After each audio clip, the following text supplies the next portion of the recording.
Selamat bergabung bersama Sukses Karirku. Pada bagian parenting ini akan membahas seputar remaja. Semoga setiap topik yang dibahas dapat memberikan inspirasi dan solusi buat kita sebagai orang tua. Mari kita mulai. Efek media sosial pada remaja.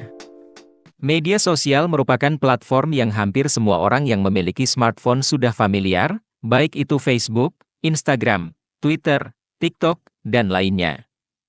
Mari kita selidiki lebih dalam pengaruh spesifik media sosial terhadap remaja dan orang dewasa. Misalnya, sebagai orang dewasa, kita menemukan konten media sosial yang menampilkan iPhone terbaru, yang mungkin membuat kita menginginkan versi terbaru dari produk tersebut. Sekarang, bayangkan remaja kita berada dalam skenario yang sama, bukankah mereka juga ingin memilikinya? Sebagai orang dewasa yang mempunyai penghasilan, apakah kita terdorong untuk membeli produk tersebut? Lalu bagaimana dengan anak-anak kita yang mengandalkan bantuan finansial dari kita? Sangat ideal jika orang tua memiliki kemampuan untuk membeli produk tersebut. Namun, tidak semua orang tua bisa memberikan iPhone kepada anaknya. Jika orang tua mempunyai kemampuan finansial, membeli gadget terbaru mungkin tidak menjadi masalah. Namun, apakah ini berarti memanjakan anak setiap kali produk baru dirilis? Apakah benar hal itu merupakan masalahnya? Sekarang, pikirkan satu konten terkait ponsel cerdas saja di tengah banyaknya konten lain yang tersedia di media sosial. Setiap konten, baik disadari atau tidak, mempengaruhi pemirsanya. Pengaruh media sosial dapat mengubah keinginan penggunanya. Ketika keinginan-keinginan ini tidak dapat dicapai atau dikendalikan karena pengaruh eksternal, hal ini dapat menyebabkan tekanan yang ditimbulkan oleh diri sendiri dan bahkan masalah psikologis. Sedikit sejarah tentang media sosial. Kita akan membahas secara singkat perkembangan media sosial. Dari sejarah tersebut kita dapat melihat hubungan generasi mana yang lebih sering menggunakan media sosial tertentu. Sejarah media sosial adalah perjalanan menakjubkan yang berlangsung selama beberapa dekade, mencerminkan kemajuan teknologi dan perubahan dalam cara orang berkomunikasi dan berinteraksi. Berikut gambaran detail perkembangannya. Awal, 1970-an, 1990-an. Sistem papan buletin, BBS, dan Usenet, 1978-1990-an. Sistem papan buletin, BBS pada tahun 1978, Ward Christensen dan Randy Suess menciptakan BBS pertama, yang memungkinkan pengguna terhubung melalui saluran telepon untuk bertukar pesan dan file. Usenet, dibuat pada tahun 1980 oleh Tom Truscott dan Jim Ellis, Usenet adalah pendahulu forum online, memungkinkan pengguna untuk mengirim artikel atau berita pada newsgroup.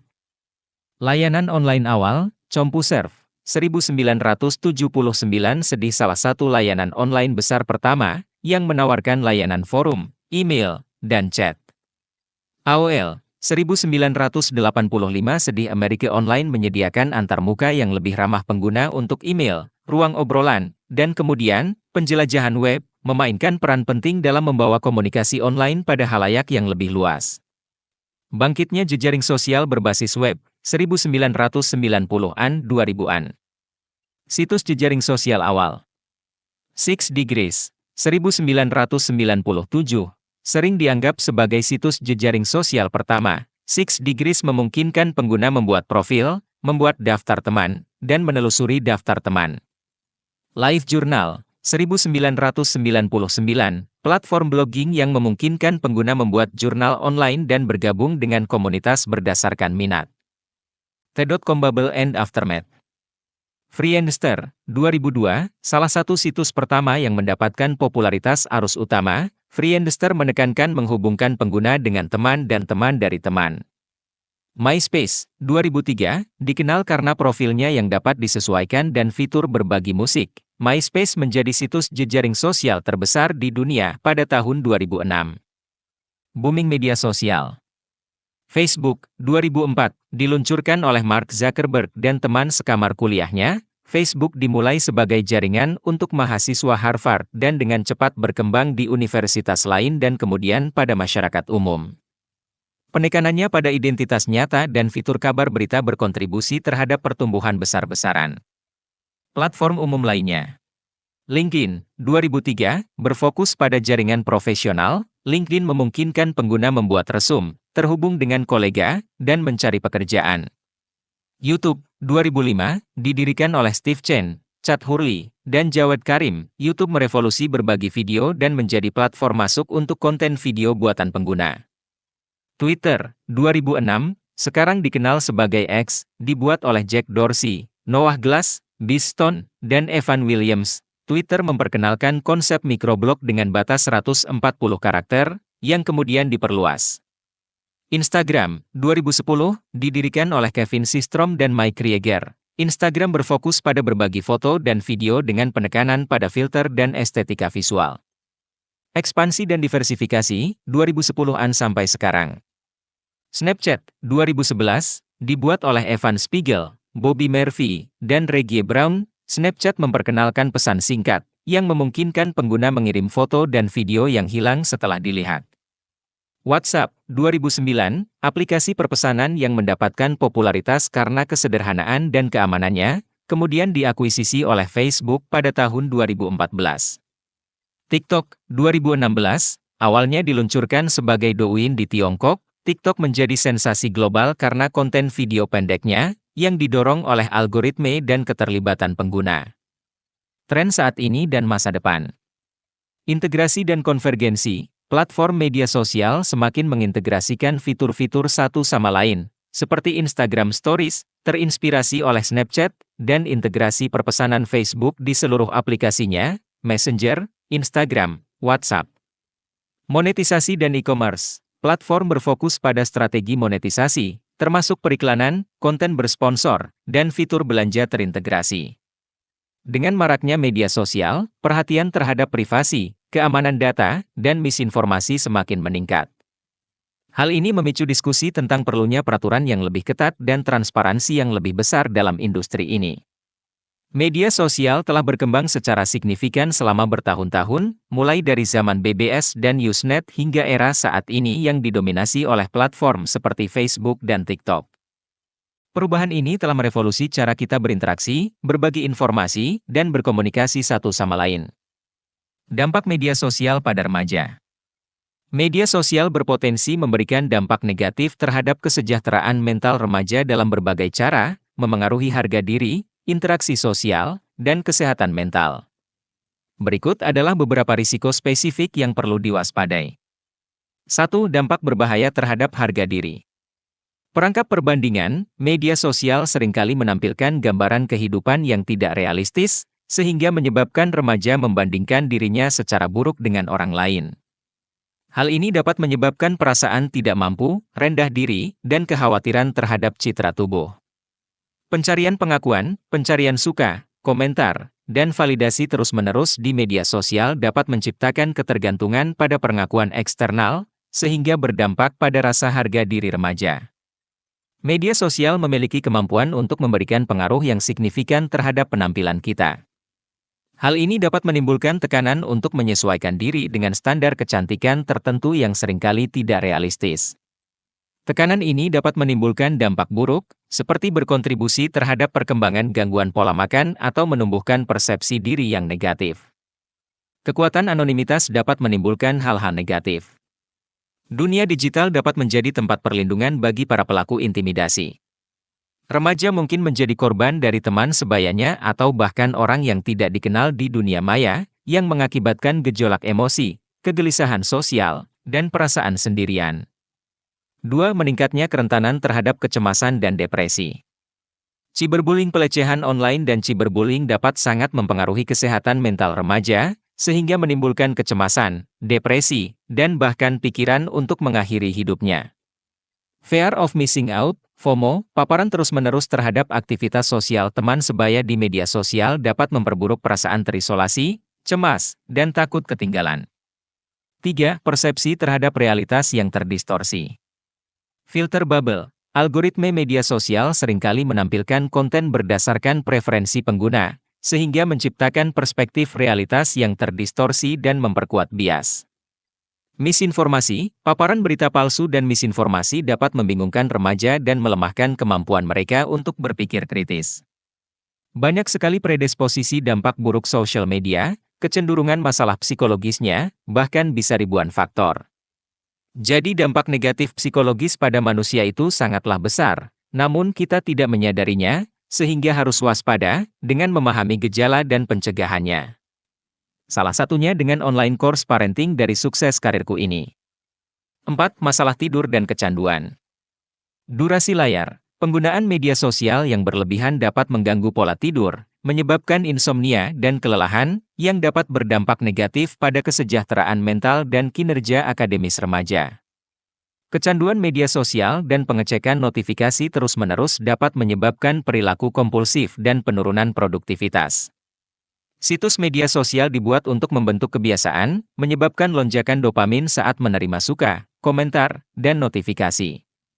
Hal ini dapat mengakibatkan kebiasaan memeriksa terus-menerus dan tantangan dalam memutuskan sambungan. 5. Pengaruh terhadap keterampilan sosial dan hubungan. Koneksi yang didangkal, interaksi online dapat menggantikan komunikasi tatap muka, sehingga berpotensi menghambat pengembangan keterampilan interpersonal yang kuat dan hubungan yang bermakna. Isolasi sosial, paradoksnya, penggunaan media sosial yang berlebihan dapat mengakibatkan penarikan diri dan isolasi sosial, karena remaja mungkin lebih memilih interaksi online daripada interaksi di kehidupan nyata. 6. Kekhawatiran tentang privasi dan predator online. Paparan berisiko, dengan membagikan informasi pribadi dan detail lokasi di media sosial, remaja menjadi lebih rentan terhadap predator online dan potensi bahaya lainnya. Pelanggaran privasi, hilangnya kendali atas informasi pribadi dapat mengakibatkan perasaan rentan dan kurangnya kepercayaan. 7. Dampak terhadap prestasi akademik. Gangguan, waktu yang dihabiskan secara berlebihan di media sosial dapat mengalihkan perhatian remaja dari studinya, sehingga menyebabkan penurunan prestasi akademik mereka. Penundaan, media sosial dapat menjadi sumber penundaan, yang berdampak negatif terhadap manajemen waktu dan kebiasaan belajar. 8. Pengaruh dari teman sebaya dan tekanan teman sebaya. Tekanan teman sebaya, platform media sosial dapat meningkatkan tekanan teman sebaya dengan mempromosikan tren, perilaku, dan gaya hidup tertentu, yang memengaruhi pilihan dan keputusan remaja. Tantangan daring, tantangan dan tren daring yang viral dapat mendorong partisipasi dalam aktivitas berisiko atau berbahaya. Media sosial menyediakan platform untuk menjalin koneksi dan ekspresi diri, namun media sosial juga dapat menimbulkan risiko terhadap kesehatan mental remaja. Sangat penting bagi orang tua, guru, dan wali untuk mengawasi aktivitas online remaja, mendorong perilaku online yang positif, dan melakukan percakapan terbuka tentang bahaya dunia digital. Mempromosikan keseimbangan yang sehat dengan teknologi dan membantu remaja membangun ketahanan dan keterampilan berpikir kritis adalah kunci dalam melindungi mereka dari dampak buruk media sosial. Ingatlah bahwa meskipun media sosial mempunyai potensi risiko, tidak semua remaja akan terkena dampak negatifnya. Dengan memahami bahaya ini, Anda dapat berupaya meminimalkannya dan mendorong perilaku positif media sosial pada anak remaja Anda. Cara mengurangi dampak negatif media sosial pada remaja. Mendorong pengaruh positif media sosial pada remaja melibatkan orang tua yang mengambil pendekatan proaktif dan seimbang. Berikut adalah beberapa strategi efektif untuk dipertimbangkan. 1. Informasikan dan libatkan. Menumbuhkan komunikasi terbuka, jaga agar percakapan tetap mengalir tentang penggunaan media sosial. Bicarakan kelebihan dan kekurangannya, dan dorong remaja untuk mengungkapkan pikiran dan emosinya terkait aktivitas online mereka. Meningkatkan keterampilan digital, mendidik remaja tentang cara menganalisis konten online secara kritis, membedakan antara gambar asli dan gambar yang diubah, serta mengidentifikasi informasi yang salah dan skema penipuan. 2. Tetapkan aturan dan batasan yang jelas. Manajemen waktu, pastikan ada pedoman khusus tentang berapa banyak waktu yang bisa dihabiskan di media sosial. Dorong waktu istirahat dan pastikan waktu istirahat tidak memengaruhi tidur, tugas sekolah, atau interaksi tatap muka. Area bebas perangkat. Tentukan ruang dan waktu tertentu di mana perangkat tidak diperbolehkan, seperti saat makan bersama keluarga atau di kamar tidur pada malam hari. 3. Mengawasi dan memberikan bimbingan. Kontrol orang tua, gunakan alat kontrol orang tua pada perangkat untuk memantau penggunaan dan memblokir konten yang tidak pantas. Check-in reguler, dapatkan informasi terkini tentang aktivitas media sosial remaja Anda. Dorong mereka untuk terbuka tentang teman dan interaksi online mereka. 4. Menumbuhkan perilaku online yang positif. Tunjukkan rasa hormat dan empati, ajari remaja untuk bersikap hormat saat online, hindari penindasan maya, dan bersuara menentangnya. Kesadaran privasi, mendidik mereka tentang pentingnya menjaga kerahasiaan informasi pribadi dan risiko berbagi secara online secara berlebihan. 5. Lakukan pengejaran offline. Jelajahi minat, dukung keterlibatan dalam hobi offline seperti olahraga, seni, membaca, dan bersosialisasi secara langsung. Hal ini membantu menciptakan kehidupan yang utuh dan mengurangi ketergantungan pada media sosial untuk validasi. Ikatan keluarga, habiskan waktu berkualitas bersama sebagai sebuah keluarga tanpa layar. Hal ini memperkuat hubungan dan menawarkan alternatif yang sehat dibandingkan aktivitas online. 6. Jadilah teladan yang positif. Memimpin dengan kebiasaan baik, tunjukkan penggunaan media sosial yang bertanggung jawab dan istirahat bila diperlukan. Cabut bersama, sesekali putuskan hubungan sebagai sebuah keluarga untuk menekankan nilai menikmati hidup secara offline. Mengatasi kesehatan mental, penting untuk mewaspadai tanda-tanda stres, kecemasan, atau depresi yang mungkin terkait dengan media sosial. Waspadai perubahan suasana hati, perilaku, atau pola tidur.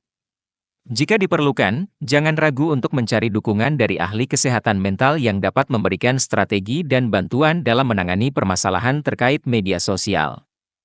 Agar tetap mendapat informasi, pastikan untuk terus mengikuti perkembangan tren media sosial terkini, aplikasi, dan potensi risikonya. Memahami platform yang digunakan anak remaja Anda akan memungkinkan Anda membimbing mereka dengan lebih efektif. Selain itu, terhubunglah dengan orang tua lain untuk berbagi pengalaman dan strategi, sehingga menciptakan komunitas yang mendukung. Dengan membina komunikasi terbuka, menetapkan batasan secara jelas, mendorong kebiasaan yang baik, dan tetap terlibat dalam kehidupan online anak remaja Anda. Anda dapat membantu meminimalkan dampak buruk dari media sosial. Ingat, tujuan binaan bukan untuk melarang penggunaan media sosial, tetapi untuk membimbing remaja dalam menggunakan media sosial dengan bijak dan positif. Bahaya dari sosial media ini cukup banyak, bahkan potensi masalah yang ditimbulkan lebih dari puluhan masalah psikologis yang mungkin bisa terjadi. Nah, perlu evaluasi juga bisa jadi yang bermasalah adalah kita sendiri. Jika diperlukan dukungan konseling online bersama tim psikolog kami, dapat hubungi WhatsApp Customer Service Sukses Karirku. Terima kasih sudah mengikuti topik ini sampai akhir. Kita lanjutkan dengan topik di video lainnya. Semoga bermanfaat dan remaja kita dapat mencapai sukses dan berbahagia.